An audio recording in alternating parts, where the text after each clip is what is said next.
Hi കൂട്ടുകാരെ, നന്ദാസ് വ്ലോഗിലേക്ക് എല്ലാവർക്കും സ്വാഗതം. ഇന്ന് കുട്ടികൾ സ്കൂളിൽ പോണ ദിവസമാണ്.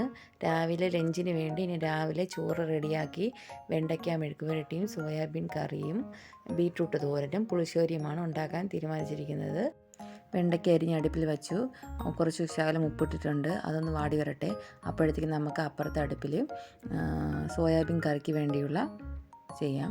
കുക്കറിൽ വെളിച്ചെണ്ണ വീഴ്ത്തി കടുകിട്ട് പൊട്ടിയതിന് ശേഷം കറിവേപ്പിലയും പെരുംജീരകവും ചേർത്ത് ഒന്ന് ഇതായി വരുമ്പോഴത്തേക്ക് നമുക്ക് അരിഞ്ഞ് വെച്ചേക്കുന്നത് വെളുത്തുള്ളി, ഇഞ്ചി ചതച്ചത്, സവാള, തക്കാളി ഇതെല്ലാം കൂടെ ശകലം ഉപ്പിട്ട് നല്ലതുപോലെ വഴറ്റുക.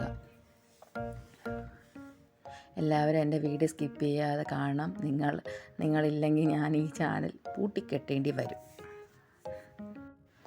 കറിക്കുള്ള പൊടികൾ ചേർക്കാം. മുളക് പൊടി, മല്ലിപ്പൊടി, മഞ്ഞൾപ്പൊടി, ഗരം മസാല, കുരുമുളക് പൊടി കൂടെ ചേർത്ത് നല്ലതുപോലെ വഴറ്റിയതിന് ശേഷം സോയാബീൻസ് ചേർത്ത് പോകാം. ഈ സോയാബീൻസ് കുറച്ച് ചൂടുവെള്ളത്തിൽ ഒന്ന് സോക്ക് ചെയ്യാൻ വെച്ചിട്ട് അത് ഊറ്റിയെടുത്തതാണ്. സോയാബീനും ഇട്ട് ഒന്ന് വഴറ്റിയതിന് ശേഷം ഒരു ഗ്ലാസ് ചൂടുവെള്ളം വീഴ്ത്തി നല്ലതുപോലെ ഇളക്കി കൊടുത്തതിന് ശേഷം കുക്കർ മൂടി അടച്ചതിന് ശേഷം ഒരു 3 വിസിൽ സോയാബീൻസ് റെഡി.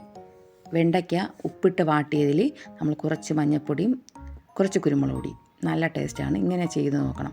കുരുമുളക് പൊടി കൂടി ഇട്ടിട്ട് നല്ലതുപോലെ മൂപ്പിച്ചെടുക്കാം. സൂപ്പർ ടേസ്റ്റാണ്. അത് മുട്ട ചിക്കിയെടുത്തു. ബീട്രൂട്ട് തോരൻ കടുവറുത്തിട്ട് അതിൻ്റെ അരപ്പ് ചേർത്തു. മഞ്ഞൾപ്പൊടിയും ജീരകവും വെളുത്തുള്ളിയും തേങ്ങയും ചേർത്ത് അരച്ച് ചേർത്ത് അത് കഴിഞ്ഞ് തോരൻ റെഡി, വെണ്ടയ്ക്ക റെഡി, സോയാബീൻ കറി റെഡി.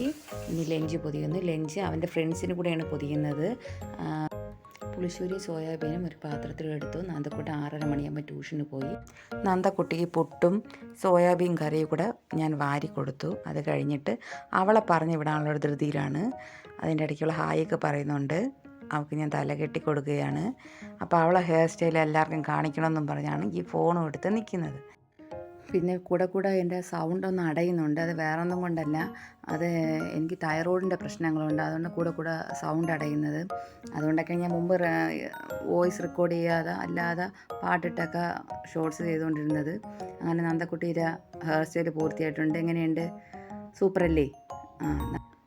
ബഷീർ ദിനത്തിൽ നന്ദക്കുട്ടി വരച്ച വൈക്കം മുഹമ്മദ് ബഷീറിൻ്റെ പിക്ചറായിരുന്നു. അവൾ ടാറ്റ പറഞ്ഞ് സ്കൂളിൽ പോയി.